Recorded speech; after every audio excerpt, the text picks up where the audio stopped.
भीष्म पितामह महाभारत के एक प्रमुख व्यक्ति थे, जिन्होंने अपने जीवन में नैतिकता और धर्म के प्रति अद्वितीय समर्पण दिखाया। उनकी कहानी महाभारत महाकाव्य से जुड़ी हुई है।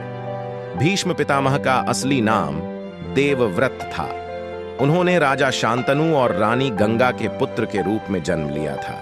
उनके पिता की दूसरी शादी होने के बाद उन्होंने अपना पिता का दिल देखकर शांतनु के लिए राज्य का पुनर्ग्रहण किया और अपने पिता की सेवा करने का निर्णय लिया।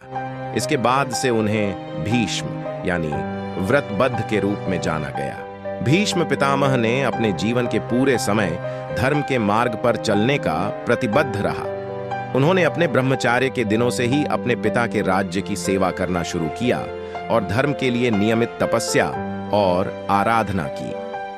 भीष्म पितामह ने महाभारत युद्ध के समय अपने प्राणों की आहुति दी और अपने योग्य पिता राजा शांतनु और रानी गंगा की संतान नहीं बनने का व्रत लिया था। उन्होंने महाभारत के दोनों पक्षों के बीच धर्म की रक्षा करते हुए न्याय और सत्य का पालन किया। भीष्म पितामह का यह निष्कलंक जीवन धर्म, नैतिकता और समर्पण के प्रति एक उदाहरण है। भीष्म प्रतिज्ञा। भीष्म पितामह के अपने पिता राजा शांतनु और रानी गंगा के संतान नहीं होने की प्रतिज्ञा थी। इस प्रतिज्ञा का मुख्य कारण था राजा शांतनु की पहली पत्नी रानी गंगा के प्रति भीष्म की बड़ी भावनाओं और प्रेम के आदान प्रदान के बावजूद उनके पिता बनने की असमर्थता थी। भीष्म के पिता राजा शांतनु ने रानी गंगा के बाद एक और रानी सत्यवती से विवाह किया, जो रानी गंगा की आदेश के अनुसार हुआ था।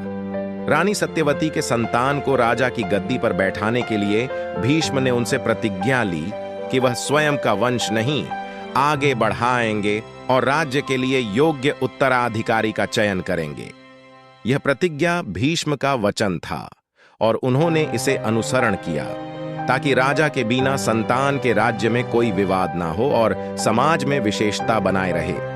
भीष्म पितामह ने अपनी प्रतिज्ञा के बावजूद धर्म के मार्ग पर चलते हुए महाभारत के युद्ध में धर्म और सत्य की रक्षा की और अपने जीवन का उद्देश्य पूरा किया।